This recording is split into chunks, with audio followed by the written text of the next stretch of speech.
Assalamualaikum warahmatullahi wabarakatuh. Selamat datang di program Tanya Jawab Fikih. Tanya Jawab Fikih, menjawab persoalan fikih sehari-hari. Assalamualaikum warahmatullahi wabarakatuh. Pemirsa MTA yang dirahmati oleh Allah, bagaimana kabar Anda? Semoga Allah Ta'ala senantiasa memberikan karunia kesehatan kepada pemirsa semuanya. Amin Allahumma amin. Selamat datang kembali di program Tanya Jawab Fikih, menjawab pertanyaan fikih sehari-hari bersama saya Arif Abdul Hai. Selama beberapa menit ke depan kita akan membahas pertanyaan-pertanyaan fikih yang telah pemirsa ajukan. Dan tentunya saya tidak sendiri, kita telah ditemani oleh Bapak Maulana Saifullah Mubarak Ahmad Syahid yang telah hadir bersama kita di studio. Dan kita akan sapa beliau, dan kemudian kita akan membahas pertanyaan-pertanyaan yang telah pemirsa ajukan tentunya. Assalamualaikum Bapak. Bagaimana kabarnya Pak? Alhamdulillah. Iya Pak, di kesempatan kali ini di laptop saya ada beberapa pertanyaan yang nampak cukup menarik ya Pak ya, berkenaan dengan ekonomi Pak. Ini bagaimana Islam memandang ada pertukaran barang, pertukaran uang Pak. Untuk lebih jelasnya mari kita lihat di laptop Pak. Ya, di pertanyaan pertama Pak, ada hukum berkaitan dengan hukum fikih. Bagaimana hukumnya menjual atau membeli barang ilegal? Ya. Bismillahirrahmanirrahim. Jazakallah ahsanal jazak. Berkaitan dengan hukum menjual atau membeli barang ilegal, ada satu petunjuk di dalam Al-Quran Al-Karim itu. Ya.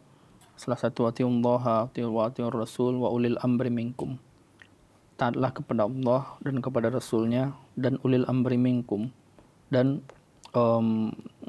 pemerintah yang sah, ya artinya di situ.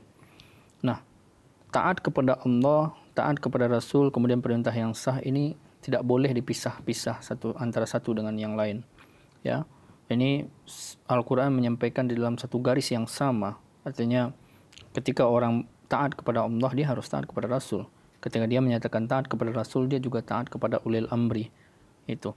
Nah, kenapa saya sampaikan ini? Nah, peraturan ilegal tak ilegal ini kan yang membuat adalah pemerintah. Ya, pemerintah yang buat bahwa barang ini ilegal dan sebagainya atau tidak gitu. Jadi ketika kita berlawanan dengan pemerintah, ya khusus dalam hal ini, dalam hal barang ilegal yang pemerintah di mana mengatakan ilegal itu kan nggak boleh. Ketika pemerintah sudah mengatakan tidak boleh, yang memasukkan barang tanpa surat, memasukkan barang ya tanpa dokumen, ya barang-barang yang dimasukkan melalui ya orang-orang yang mengambil keuntungan di situ, barang-barang ilegal, yaitu ya kalau kita merujuk kepada ayat tadi itu tidak diperbolehkan, ya kan haram, ya barang-barang yang masuk ke suatu negara, ke tempat yang dinyatakan ilegal oleh pemerintah itu kan barang-barang yang sifatnya tidak jaiz, ya tidak halal.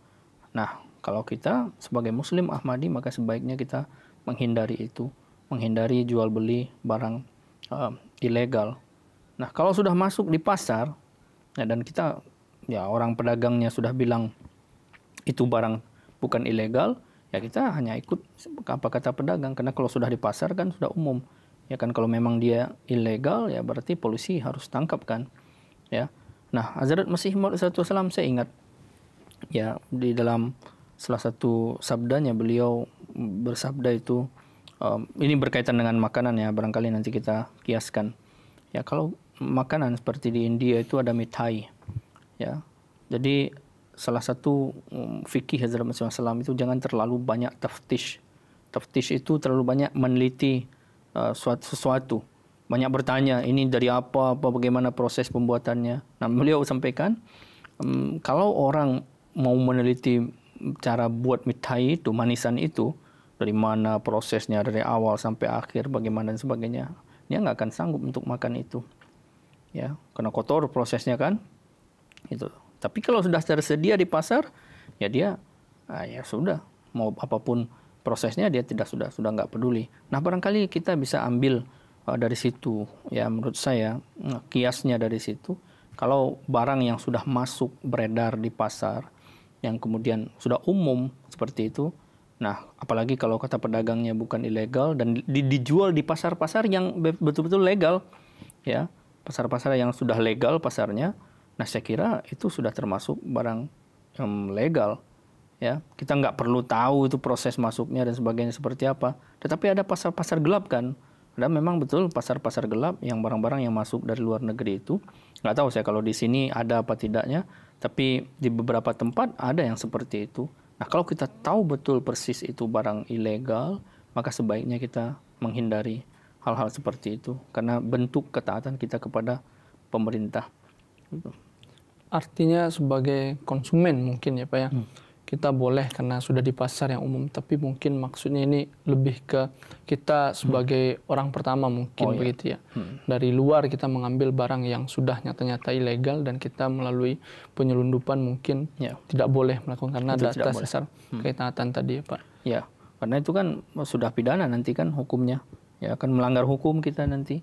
Ya, kalau sebagai pedagang ya kita tahu kan persis, atau sebagai distributor malah kita tahu persis ya sebaiknya seharusnya kita menghindari itu. Ya, Pak. Pertanyaan selanjutnya Pak, ini dulu mungkin pernah kita bahas juga ya Pak. Bagaimana hukumnya mengambil keuntungan dari bank Pak? Keuntungan dari bank ini bisa banyak hal ini. Bisa banyak hal, bisa aja arah pertanyaannya ini ke bunganya misalnya. Atau mungkin bisa aja investasi dia di bank, ya kan? Kalau kita berbicara tentang bunga, nah jelas kita nggak boleh. Ya misalnya kita banyak punya bunga bank, itu kita tak boleh gunakan untuk pribadi. Ya untuk dimakan pribadi nggak boleh. Tetapi kalau memang betul-betul punya banyak tabungan di bank sehingga bunga tahunannya besar, maka Hazrat Khalifatul Masih Maud Islam dan Hazrat Khalifatul Masih Ar-Rabi dan khalifah-khalifah kita terutama mengatakan bahwa sebaiknya diambil, ya, sebaiknya diambil kemudian diberikan kepada jemaat, ya, tujuannya untuk mencetak buku-buku untuk membela Islam. Ya kan sekarang kan sekarang ini bukan perang agama, ini bukan perang lagi pakai pedang, tetapi melalui tulisan-tulisan, pakai pena dan sebagainya. Nah kalau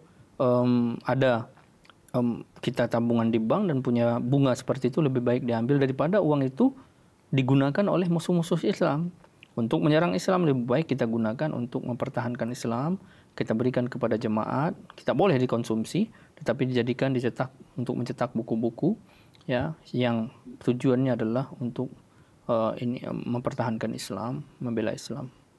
Nah, kalau kita berbicara tentang investasi, sebelumnya juga kita pernah bahas, di bank itu kan punya banyak, barangkali dia punya banyak anak usaha, gitu, bukan hanya bergerak di bidang simpan pinjam seperti itu saja. Nah, kalau simpan pinjam berarti kita itu nggak boleh kan, karena kan ada ribanya di situ. Tetapi ada investasi di bank itu dia di anak usahanya yang lain, misalnya bergerak di bidang properti, bergerak di bidang komoditas ekonomi yang lain, yang punya anak perusahaan-perusahaan dan sebagainya. Nah, itu kalau kita berinvestasi jelas di situ itu tidak masalah. Artinya kita bisa mengambil untung dan bisa juga ikut rugi di situ kan. Itu tetapi kalau misalnya itu investasi yang di bidang yaitu pinjam meminjam itu, nah itu tidak boleh. Pertanyaan selanjutnya Pak, bolehkah membeli mata uang asing dengan tujuan mengambil keuntungan nanti saat rupiah melemah begitu Pak? Sebetulnya kalau ketika rupiah melemah, otomatis ya mata uang yang bersangkutan secara value money itu barang ya, uang ke barang itu sebetulnya melemah juga. Karena uang itu dalam beberapa tahun dia akan value-nya turun. Ya mungkin secara jumlah dia besar kelihatannya, tetapi secara value dia tetap ya lemah gitu. Apakah itu kita menyimpan dolar, menyimpan apa? Dulu mungkin $100 kita bisa dapat HP yang harganya yang kapasitasnya lumayan gitu. Yang speknya lumayan, tetapi sekarang yang $100 kita nggak dapat HP yang speknya seperti dulu lagi. Artinya ya untuk mendapatkan spek HP yang sama, artinya kita harus memiliki dolar yang lebih dibandingkan dulu, nggak cukup $100 lagi. Ya $100 yang kita simpan 5 tahun itu, kalau dulu kita belikan dapat HP yang spek bagus, tapi 5 tahun kemudian kan tidak.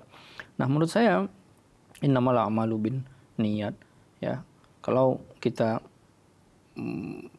apa yang kita lakukan kan itu berbahaya untuk ekonomi suatu negara, ya jangan lakukan itu. Tetapi kalau hanya menyimpan dolar ya dengan tujuan ya kemudian kan nanti bisa ketika dia ditukarkan ke rupiah bisa besar, apalagi kalau ada keinginan untuk pergi ke luar negeri, saya kira tidak ada masalah di situ.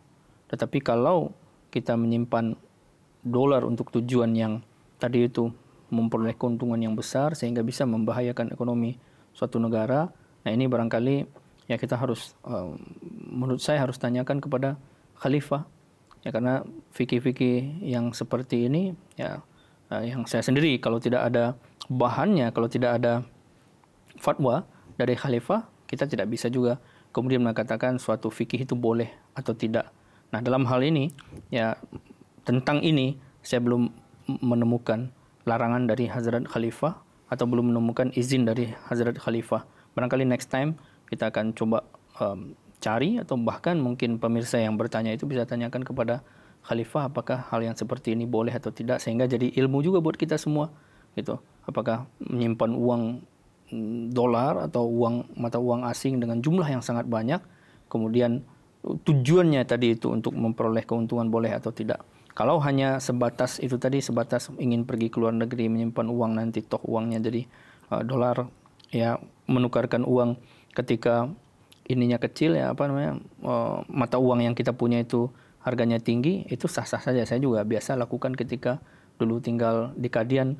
Jadi kita ketika menerima allowance bulanan itu, kita ambil uang ke ATM itu ketika kita lihat Indonesia kurs rupiah Indonesia ke rupiah India itu naik, baru kita ambil supaya agak besar ambilnya kan. Nah, kalau sebatas itu menurut saya nggak masalah ya. Tetapi kalau sudah main partai besar, saya kira harus tanyakan khalifah. Pertanyaan selanjutnya Pak, bolehkah seorang pemberi pinjaman, ini dalam pinjaman ya Pak, mensyaratkan tambahan apabila si peminjam atau yang menghutang membayar lewat tempo? Jadi dia dari awal mungkin ya Pak, ada syarat kalau seandainya kamu jatuh tempo maka kamu harus bayar segini Pak. Lalu bagaimana cara Islam menanggulangi kerugian yang dialami oleh pemberi pinjaman? Mungkin karena jatuh tempo tadi ya Pak. Ya, Islam cenderung kepada memberikan maaf, dan Islam cenderung kepada memberikan tenggang waktu.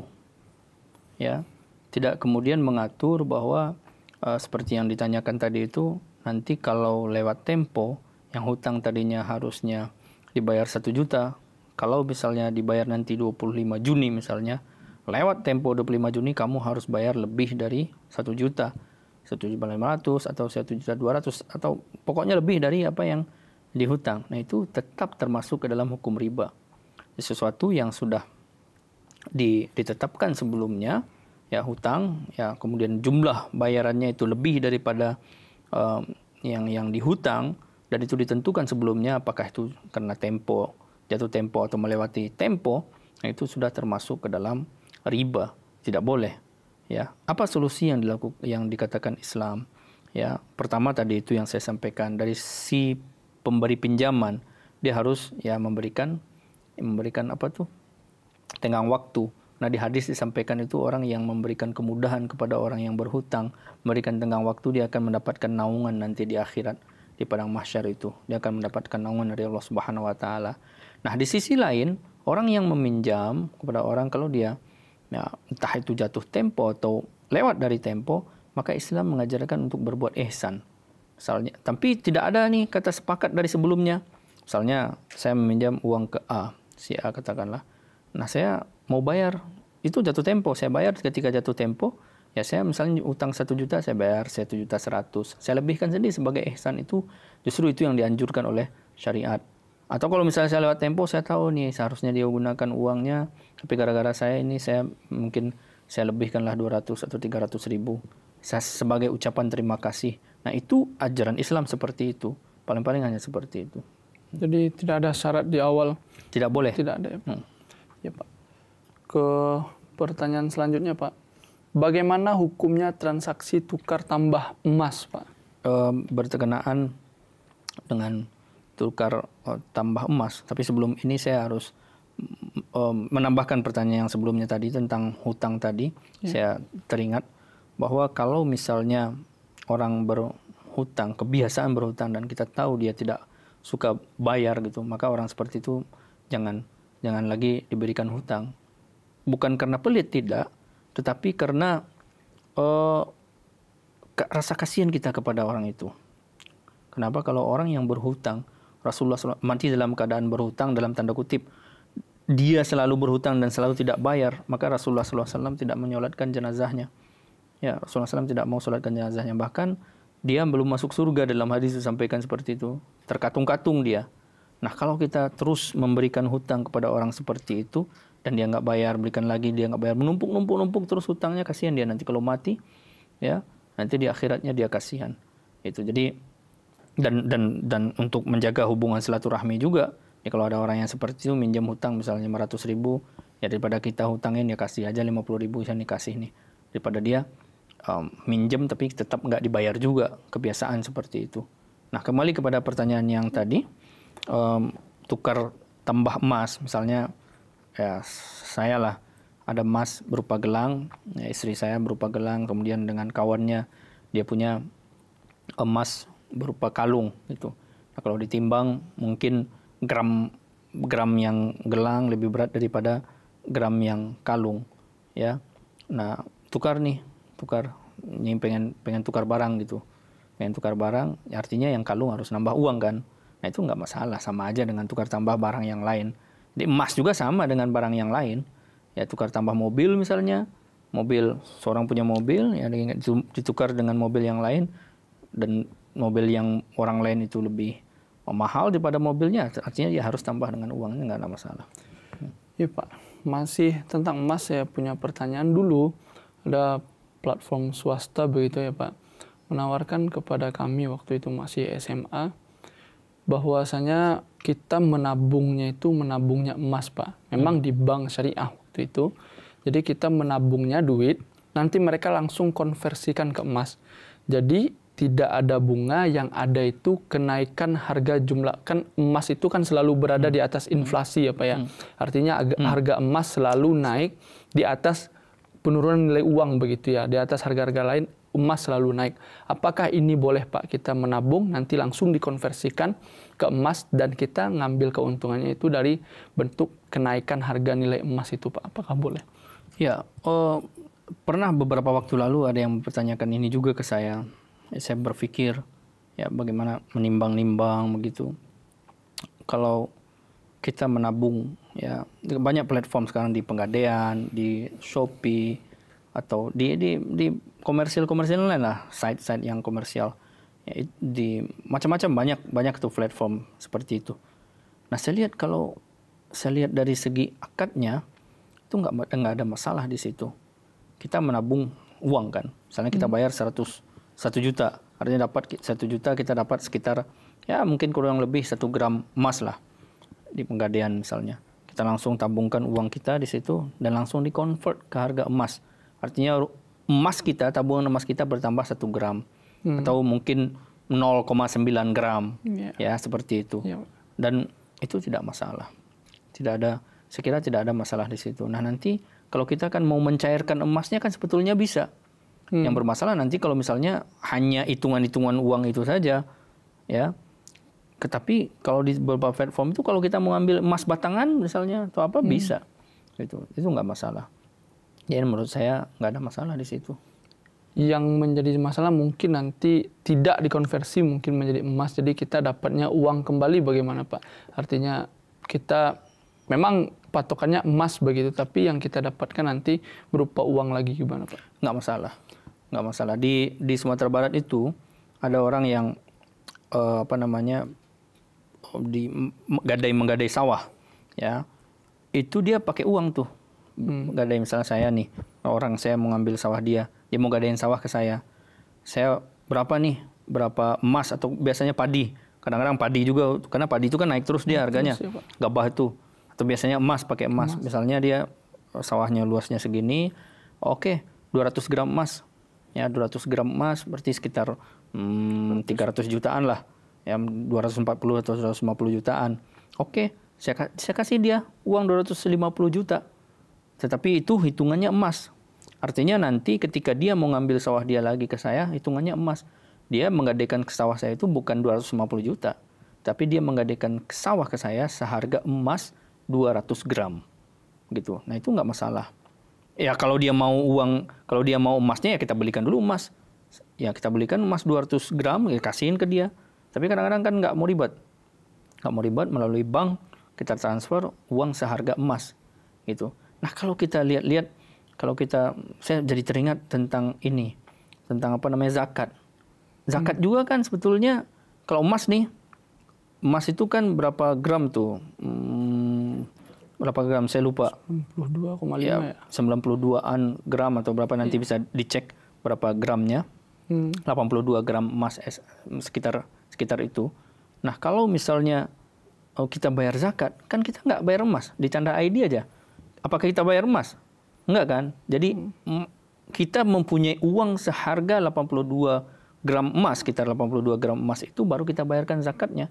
Jadi nggak masalah di dalam ketika mengkonversi itu. Ya, dan itu fluktuatif kan. Naik terus kan. Ya, mungkin tahun ini kita 82 juta. Tahun depan bisa 85 juta. Tahun depan bisa 90 juta. Begitu. Nah, kenapa keuntungan gadai-menggadai itu? Kalau misalnya menggadai sawah itu. Karena kalau di Minang tuh, di Sumatera Barat, nggak ada batas waktu tuh. Nggak sesuai dengan hukum agraria. Ya kan? Karena di sana punya hukum adat sendiri dia. Ya, dan itu sudah berjalan, sudah lumrah seperti itu. Ya, di Sumatera Barat itu. Nah, kalau misalnya dia 20 tahun, ya dengan harga 250 juta, diukur dengan uang.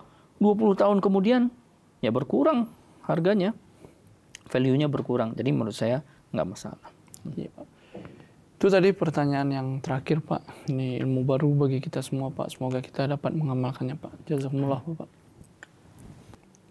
Pemirsa, demikianlah pembahasan kita pada kesempatan kali ini. Sangat menarik dan sangat banyak ilmu. Semoga kita dapat mengamalkannya. Jika pemirsa memiliki saran, komentar, ataupun pertanyaan-pertanyaan tentang fikih, silakan sampaikan saja di alamat email di bawah ini atau kepada nomor WA yang ada di layar dengan menyertakan tagar Tanya Jawab Fikih. Dan jangan lupa untuk tetap saksikan program Tanya Jawab Fikih pada kesempatan-kesempatan berikutnya, program-program Indonesia juga, dan juga menyimak khutbah huzur hanya di MTA tentunya. Saya Arif Abdul Hai bersama kerabat kru yang bertugas, mohon pamit undur diri. Assalamualaikum warahmatullahi wabarakatuh.